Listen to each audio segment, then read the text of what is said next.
कहते हैं किसी भी समाज को जानना हो तो उस समाज की लोक कथाओं को जानो। तो पहाड़ों को और करीब से जानने के लिए पेश है उत्तराखंड की एक ऐसी ही लोक कथा जिसका नाम है फ्योली रौतेली।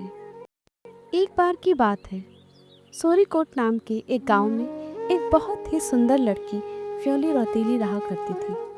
वह अपने पिता नागू सौर्याल की एकमात्र संतान होने के कारण बड़े ही प्रेम से पाली गई थी। प्रातःकाल में उसके पिता अपने कुल देवता की आराधना में मग्न थे और फ्योली अपने सपनों के राजकुमार के स्वप्न में।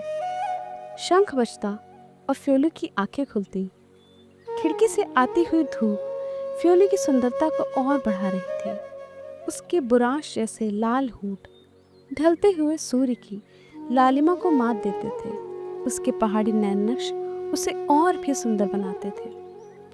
फ्योली उठी और अपने लंबे काले बाल बनाकर अपनी सोने की गगरी लेकर घर से बाहर निकली। उसकी सहेलियां भी उसके साथ पानी भरने आईं। सबने जल भरा और वापस अपने अपने घर चली गई। लेकिन फ्योली हर बार की तरह नहाने के लिए वहीं रुक गई। वह पानी भर ही रही थी कि उसने पानी में किसी और की भी परछाई देखी। वह पीछे मुड़ी लेकिन वहाँ कोई भी नहीं था। ऊपर की ओर देखने पर उसने पाया कि एक आकर्षक युवक पेड़ की डाल पर बैठकर फूलों की माला बना रहा है। उन दोनों ने एक दूसरे को देखा। फ्योली के नेत्र झुके और गालों की लालिमा बढ़ गई। वह युवक पेड़ से उतरा और फ्योली के पास जाकर बैठ गया। युवक ने अपना परिचय देते हुए कहा, मेरा नाम भूपू राउत है। क्या तुम मुझे जानती हो? इस पर फ्योली ने उत्तर दिया, हाँ, तुम्हारे पिता की नज़र हमारे गांव पर है। तुम यहाँ क्यों आए हो? भूपू ने प्रेम और मित्रता की आस को उसके वहाँ होने का कारण बताया। उसने अपनी बांसुरी निकाली और फ्योली का मन मोहने के लिए बांसुरी बजाने लगा। फ्योली मंत्रमुग्ध होकर उसे निहारने लगी। फिर भूपू ने उसे अपने हाथों से बनाया फूलों का हार पहना दिया।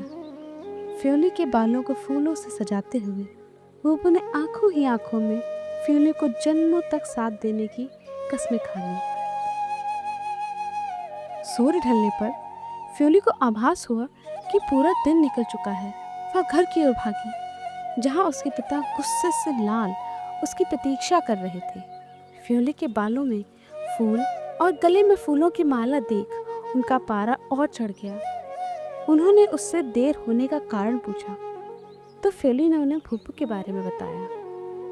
फ्योली के पिता ने गुस्से से आग बबूला होकर फ्योली को भूपू से ना मिलने के लिए कहा।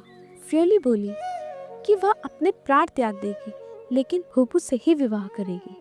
यह सुनते ही उसके पिता ने उसे जोर से धक्का दिया और फ्योली चोट खाते हुए जमीन पर गिर पड़ी। फ्योली अब अपने प्राण त्याग चुकी थी। उसे मरा हुआ पाकर उसके पिता को बहुत दुख हुआ। यहाँ उसके पिता आंसू बहा रहे थे, वहाँ फ्योली इंद्रलोक पहुंच चुकी थी। सारे देवताओं को उसके लिए बुरा लगा, लेकिन इंद्र ने उसे वरदान दिया कि धरती पर उसे कोई नहीं भूलेगा। चैत्र मास में उसकी पूजा होगी और सब उसके गीत गाएंगे और कुल देवता की पूजा के समय उसे द्वार पर रखा जाएगा।